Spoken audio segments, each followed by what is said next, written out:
Just a reminder to the Italians, Romanians, Finnish, and Bulgarians that we Germans haven't forgotten your betrayal back in World War II. We helped you so much and you betrayed us, joined the Allies, and oofed our soldiers. Don't expect us to show you any mercy when we become the Fourth Reich. Why would you even say that? This is not the greatest look, but okay, Italy, Finland, Bulgaria, and Romania, you know who to watch out for. Watch out, Romanians and okay. Very interesting that Hungary, Thailand, and Japan got a pass though. I guess Austria. There's a couple people that got a pass there actually. Hilter's ultimatum to the Czechoslovakian president: you will order your troops to not resist or boom Prague. My heart. Your what?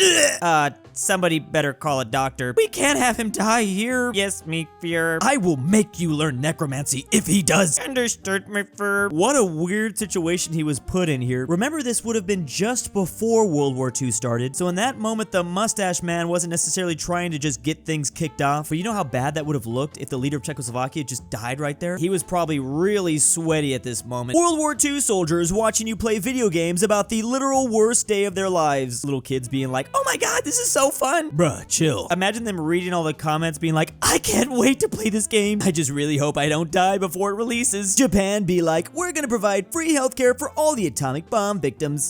Including us, right? Right? And still to this day, people don't understand why Japan and Korea don't like each other that much. And this is just one detail. There's such a long list of others. But yeah, there was a surprising amount of Korean victims in both Hiroshima and Nagasaki. It's crazy how even to this day, when I meet people that were actually born in Korea, I'll ask them if they've ever visited Japan. A lot of times they say no. Like, they will not even go. The anger is still very much there. Marvel Infinity War is the most ambitious crossover event in history. Meanwhile, me, oh yeah? Have you ever learned about this? When like the entire world was like, hey, do you want to just completely ravage China right now? One of the funniest things about this time period is how all the great powers would routinely put their differences aside to dogpile on China. Just look at this Wikipedia box during the Boxer Rebellion. You got the British Empire, the Russians, the Japanese, the French, the Germans, the US, the Italians, the Austrian Hungaries. You even have China themselves. Southeast China, that is. This country really was a giant pie that everyone was trying to get a slice of. Again, do not underestimate just how bad that century of humiliation the Chinese had to go through. France, when they have to fight the Prussians, I sleep, versus France when they have to fight the French. Speaking of nations that are really good at fighting themselves, China and definitely France are among some of the best. They just love to do it. Catherine the Great did not die by doing stuff with a horse. She suffered a stroke and did not regain consciousness. Yeah, that's a big myth that for some reason has existed throughout history. What's funny is that rumor was around when she was still alive. Born in 1729. I wonder if it's just the furries that like that rumor. Maybe that's who's keeping it up there like, it's a good thing. Goals. The very first assassination attempt on a US president. Die, King Andrew. Click. Oh crap, hold on a second. Okay, now die, King Andrew. Click. Again.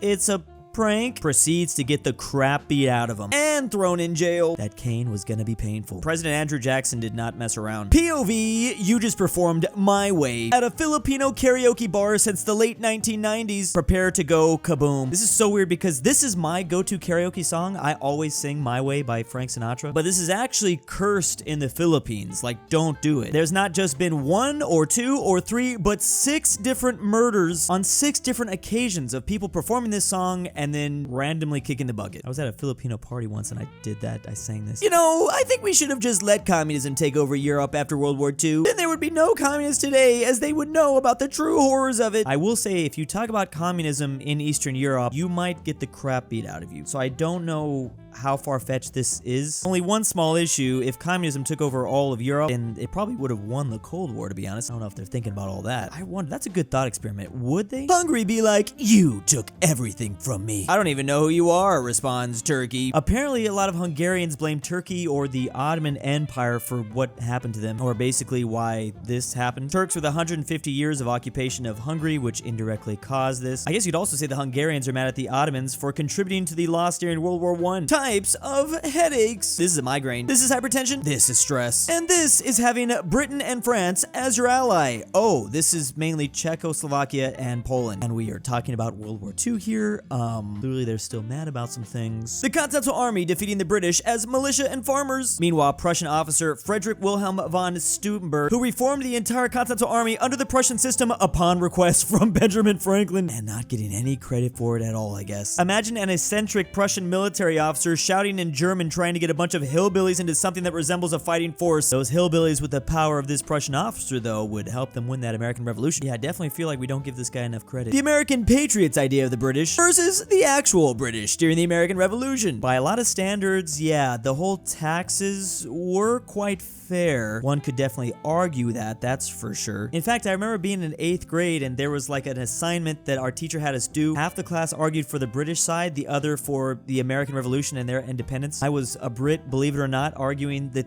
they needed to stay. You didn't get to choose the side you had to debate for, you were just picked it randomly. So I get it. I remember having to learn all those arguments and it made sense. This fictional character is too unbelievable. Meanwhile, real mercenaries, born in Sweden, farmer and cop in the Philippines, prison guard and sailor in South Africa, also Boer War and this war, cop in China, Chinese Revolution, got beach mansion in Miami, bodyguard for governor of Florida, helped Ponce Villa win the Mexican Revolution, British Army World War I, and the Russian White Army in Siberia. How did this guy live such a crazy life? I mean, I guess that's the life of mercenaries, as long as you pay them. This man had a long life too, making it till 1964. We live in a society, the Roman Empire with 280 comments, a bunch of hearts and follows. Meanwhile, the Islamic Golden Age. Yeah, everyone forgets about that. But this was a crazy time. Whole lot of contributions to humanity came out of this. Dang, Mongols had to come in and destroy it all. King Kamehameha the Great during Hawaii's unification versus King Kamehameha the Great after Hawaii's unification. He was just chilling, traveling, being 7 foot tall apparently. Wish I had that power. I guess after the war, it's pretty easy just to become a gentle giant. The Aztecs, after realizing that human sacrifices and their prayers don't really protect. Here are those Spanish conquistadors pretty much destroying the Aztecs. I always love to make the argument though, maybe they just didn't sacrifice enough. You just needed to sacrifice one more body and you would have gained all these powers. I'm pretty sure, I think. China in 1974 invades Vietnam. Meanwhile, Viet Minh, yeah, don't mess with Vietnam. China was gonna have to learn the hard way. USA leaves Vietnam. China, they're just farmers, how hard could it be? A few years later, they're just farmers, how hard could it be? Oh, that's the US mocking them. 1940s beat the Japanese, 1950s beat the French, 1960s beat the US, 1970s beat the Chinese, 1980s beat the Cambodians. This is not the exact right timeline, but pretty much. Cats aren't native to Europe and also damage the environment. Also, they aren't good at catching mice and rats. Neither are alright. I feel like he only said this, well, the Albanian flag's there. Alright, more Balkan rivalry. Meanwhile, the Cold War would be like with one side having the USSR and the other side having America. Then Yugoslavia, are you good? I don't know if they are good, but they were definitely smashed, that's for sure. Literally right in the middle of all this. Meanwhile, don't forget, they were a communist nation, but they decided to not join this side. I like how a lot of these countries kind of created like a buffer zone to keep them separated. Average campfire during the system transformation. It's nice here, isn't it? Fresh air, singing birds, and baked sausage and potatoes. I could do this every day. Shut up and help me with this crap. Are you burnt? What are you burning exactly? We're talking the end of the Cold War here for Poland. They were destroying documents en masse to cover up BS during the communist era.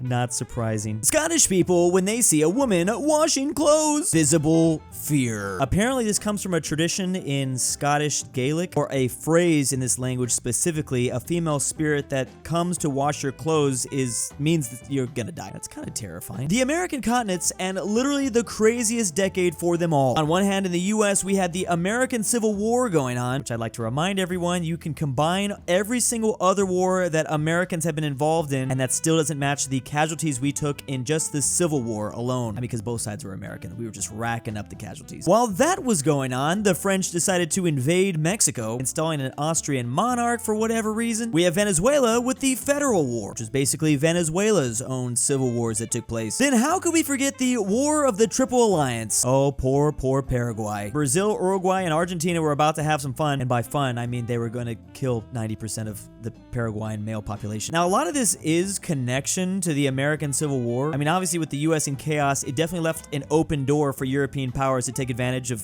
other American countries in the continent, countries in America on the continent. That Triple Alliance War started just right when the Civil War was beginning to wrap up too. But hey, at least we got Alaska during that decade. There's also the Peruvian Civil Wars, the Red River Rebellion in Canada, the Dominican Restoration War, the 10 Years' War in Cuba. Wow. Wow, that really was our most chaotic time. It was better a long time ago, complains modern man who imagines he would be a nobleman war hero, but most certainly would be a poor peasant conscript. Oh yeah, this would definitely be me. I probably wouldn't be walking on these. Yeah, probably not. I don't want to think about it. When you read about how medieval peasants had so many holidays, when you realize what it's like to live as a medieval peasant, yeah, your life is pretty much horrific, and it doesn't matter how many free holidays you get. It's still really nothing. I'd rather have no holidays and not live like a medieval peasant. Medieval hierarchy be like, here are the peasants, I am respected by both the nobility and the church and for my honest labor of work at the land and keeping people fed. Oh, you're respected for my honest labor of working the land and keeping people fed. Meanwhile, merchants on the other hand, I have lots of money from moving goods around to sale and offering loans. Why doesn't anyone like me? I could see how they could actually maybe look down upon, not those dang merchants again. I don't know how accurate this is though. Right, respected. It's an interesting take though. Big ol' thanks to my patrons. Drew's Argentinian grandpa. Lucas the Canadian Goose from Avoca. Drew har förvisats från Sverige för brottet att vara dans. Amateur Archaeology. Sarsath. Carmel S. DaBeautiful-MEGAN-Underwood. Fredrik Tibblin. I can't sleep without Drew. Sebby, if you hear this, Tambre.